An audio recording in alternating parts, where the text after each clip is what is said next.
भने आमालाई कसरी त्यो भोजन रुच्थ्यो र सन्तानलाई पेटभरि खुवाएर मात्रै खाने बानी आमाको हुन्छ। आज सन्तानै भोको छ भने आमाले कसरी खान सक्थिन्। आज 3 रात्रि भयो आमाले पनि खाना खानु भएन, बालक ध्रुवले पनि खाना खानु भएन र तेस्रो दिनको रात्रिको 12 बजेको थियो। अचानक आमालाई आलस्य आयो, आमा निदाउनु भयो। आमा निदाएको मौका पारेर बालक ध्रुवले बत्ती बाल्नुभयो नजिकै अनि बत्तीलाई हात जोडेर नमस्कार गर्नुभयो। हे दीपनारायण, मैले मेरी आमालाई अपमान गरेर छोडेर हिँडेको होइन, मेरी आमालाई मैले दुःख दिएको होइन। मैले त सौतनी आमाले भनेको वचन, त्यो कठोर वचनले मेरो हृदयमा छुरा जस्तै रेटिरहेको छ। त्यसैको कारणले गर्दा आज म जङ्गलमा श्रीहरि प्राप्ति गर्न जाँदैछु। यदि आमा ब्योजिनु भयो भने मेरी आमालाई रक्षा गरिदिनु होला है दीपनारायण। मैले भगवत प्राप्ति गरेर फर्केर आउनेछु भनेर पत्नीलाई साक्षी राखेर बालक ध्रुव जङ्गलमा प्रस्थान गर्नुभयो। जय बोलो सच्चिदानन्द भगवानको जय हो। जब 5 वर्षको बालक जङ्गलमा मैले भगवानलाई भेट्छु भनेर जानुभयो। जब भगवानलाई भेट्छु भने एउटा वैराग्यपना लिएर भक्त घरबाट हिँड्छ नि, त्यसको मार्ग दर्शन भगवानले गर्नुहुन्छ। भगवानले ब्रह्माजीको छोरालाई भन्नुभयो, बाबु जाऊ नारद, आज एउटा सुनिति नन्दन एउटा क्षत्रियको छोरा आज सौतेनी आमाले भनेको वचनलाई सहन नसकेर आफ्नै आमालाई पनि परित्याग गरेर जङ्गलमा आएको छ। त्यसलाई गएर सबैभन्दा पहिला परीक्षा ल्याऊ अनि उसलाई दिव्य मन्त्र प्रदान गरेर मलाई प्राप्ति गर्ने उपाय बताइदेऊ भनेर भगवान श्री नारायणले दिव्य आदेश प्रदान गर्नुभयो। अनि यताबाट बढ्दै बढ्दै बढ्दै बढ्दै बालक ध्रुव जानुभयो र बीच बाटोमा जाने बेलामा नारद मुनिको आगमन भयो। जय बोलो सच्चिदानन्द भगवानको जय हो। आए नारद मुनि, आए नारद मुनि, नारायण नारायण नारायण कई धुनी। आए नारद मुनि, आए नारद मुनि, नारायण नारायण नारायण कई धुनी।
सच्चिदानंद भगवान को जय हो।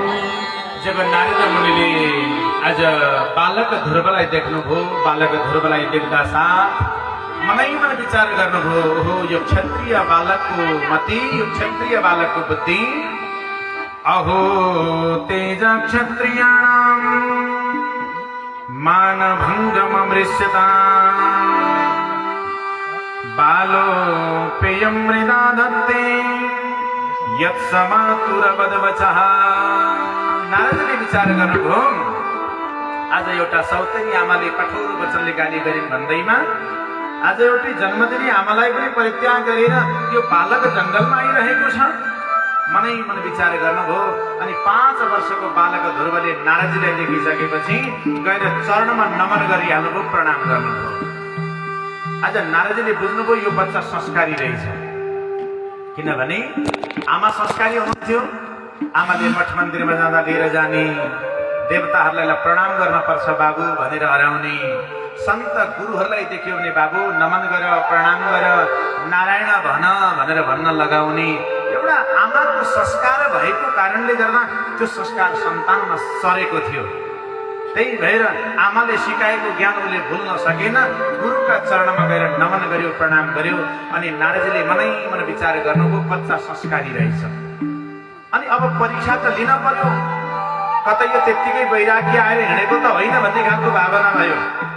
संसारमा वैराग्य धेरै प्रकारका हुन्छन्, 3 प्रकारका वैराग्य हुन्छन्, बुझ्नु होला। 3 प्रकारका वैराग्य मध्ये एउटा वैराग्यको नाम हो मर्कट वैराग्य।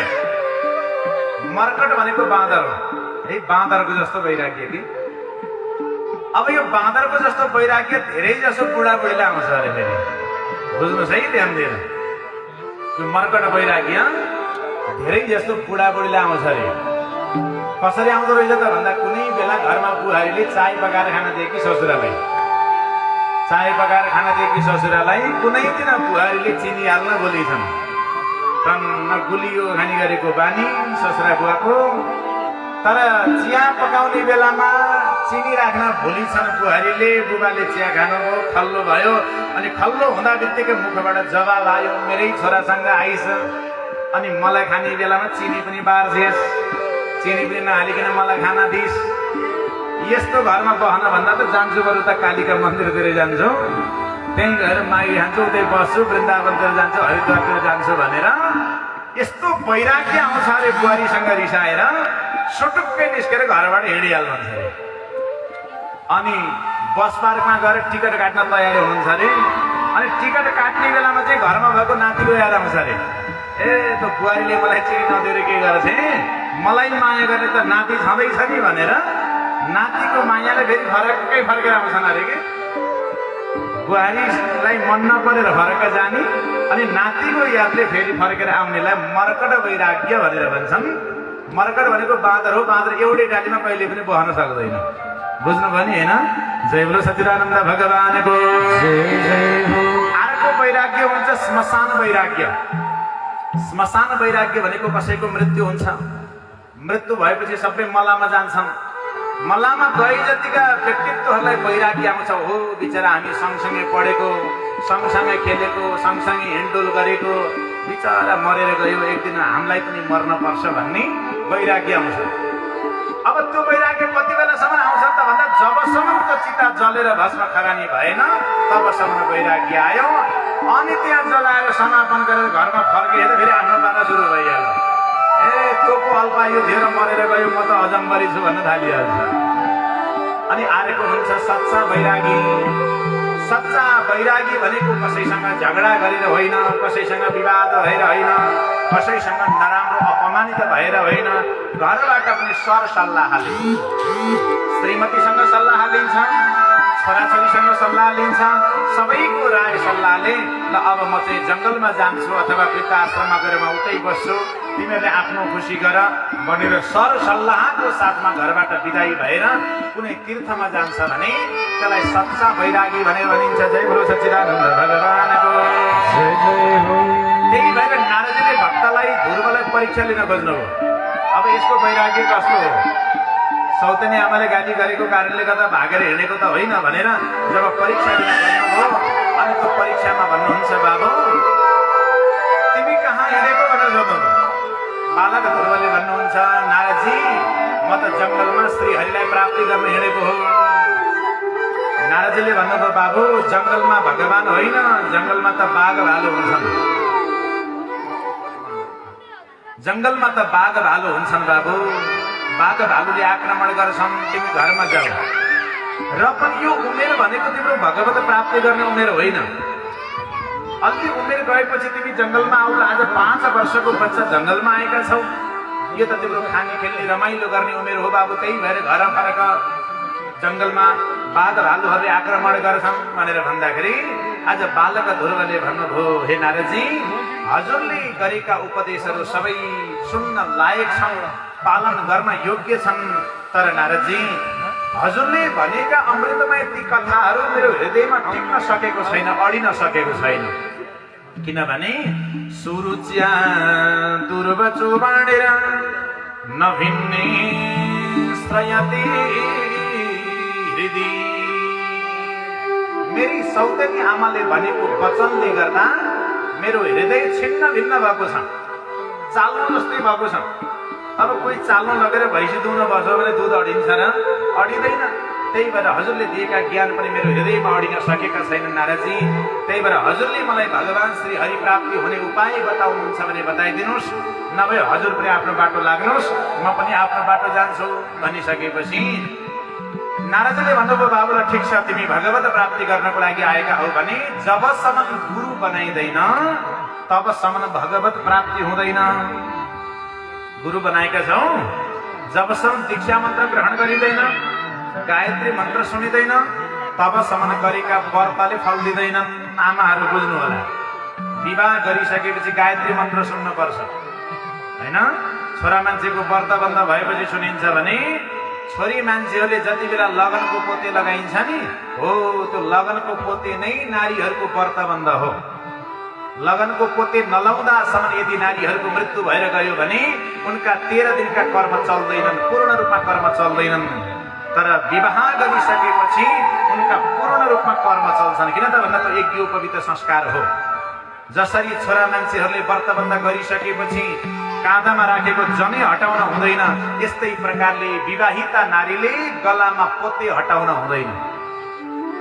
गलामा पोते टुट्यो भने नबोलिकन अर्को पोते लगाइहाल्नुपर्छ। छोरा मान्छेहरूको जनै टुट्यो भने नबोलिकन जनै फेर्नुपर्छ भने जस्तै नारीहरूले पनि आफ्नो गलामा त्यो पोते कहिले पनि हटाउन हुँदैन भन्ने पनि धर्मशास्त्रले वर्णन गरेको छ। जय गुरु सच्चिदानन्द भगवानको जय हो। आज नारदले भन्नुभयो, बाबु ल अब तिमीलाई मैले मन्त्र प्रदान गर्छु, ल सुन। ओम नमो भगवते वासुदेवाय, यो भागवतको द्वादशाक्षरी मन्त्र आज नारदले प्रदान गर्नुभयो बालक ध्रुवलाई।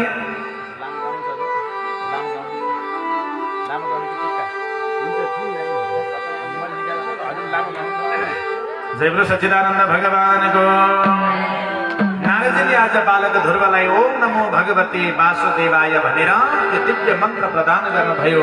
जय गुरु सच्चिदानन्द भगवानको जय हो। वासुदेवाय वासुदेवाय ओम नमो भगवते वासुदेवाय वासुदेवाय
आज न्युयोर्कमा अलि अप्ठ्यारो भइरहेको हिजो जस्तो छैन।